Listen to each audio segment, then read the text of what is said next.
Bonjour, Isabelle Fontaine, conférencière. Aujourd'hui, je vous tourne une petite capsule sur la logothérapie, la capacité de donner du sens à une souffrance pour que la souffrance en question soit moins désespérante, moins usante. Et pour ce faire, je vais vous parler d'un homme que j'admire profondément. C'est le psychiatre Viktor Frankl, psychiatre qui est juif et qui a été incarcéré dans les camps de concentration nazis pendant les années de la Seconde Guerre mondiale. C'est le père un peu de la théorie de la résilience. Tu sais, ceux qui sont faits forts, qui sont en mesure de rebondir sur les épreuves de la vie. Il est le père de la résilience en ce sens où il a développé, durant les camps, une théorie des survivants. Qu'est-ce qui explique la psychologie des gens qui vont trouver une façon de garder l'espoir et d'aller puiser à même leur valeur ou leur raison d'être une force qui les aide à traverser l'enfer en gardant une certaine forme de liberté intérieure.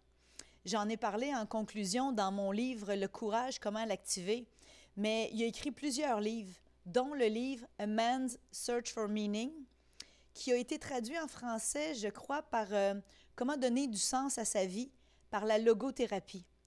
Viktor Frankl disait que les prisonniers dans les camps de concentration nazis qui avaient une vie intérieure riche, qui développaient leur conscience, qui avaient une capacité de se relier à une certaine présence, ou les prisonniers qui avaient une raison d'être, si leur vie intérieure était riche et habitée par des projets futurs ou des êtres humains qui les attendaient en quelque part, il y avait beaucoup plus de chances de ne pas sombrer dans le désespoir. Et là, ça nous amène à réfléchir. La résilience, c'est une prise de position là, intérieure face aux difficultés de la vie. On va souffrir quand on traverse des épreuves, mais la résilience, c'est la capacité de rebondir. Parce que les prisonniers là, qui étaient juste muets par une vie matérielle, là, qui dépendaient juste de l'extériorité, bien, eux autres se retrouvaient dans un contexte excessivement pauvre.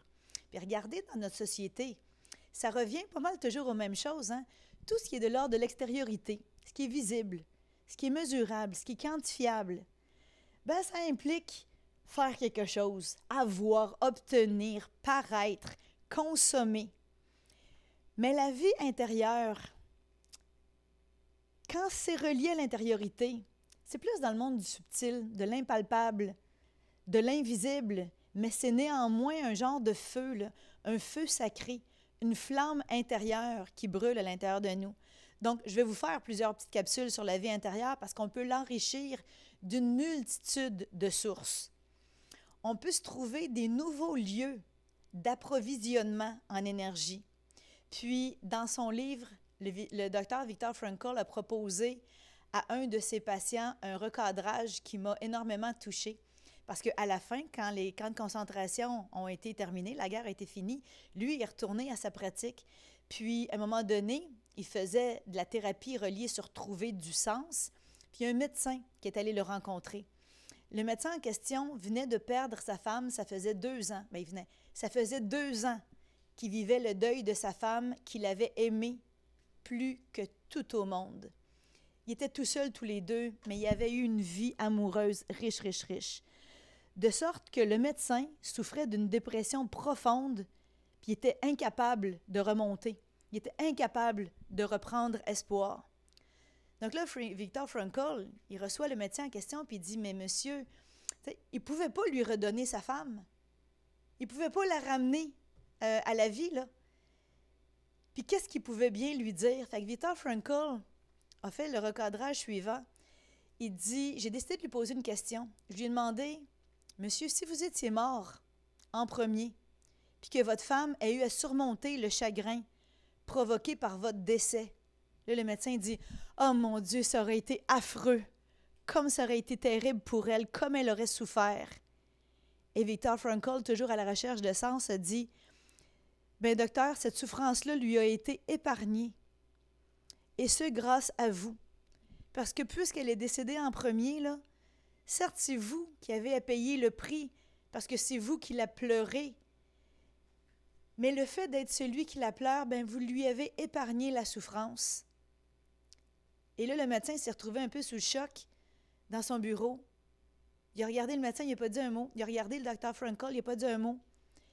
Puis il est reparti avec une paix puis un calme qui l'a habité à la suite de cette intervention-là.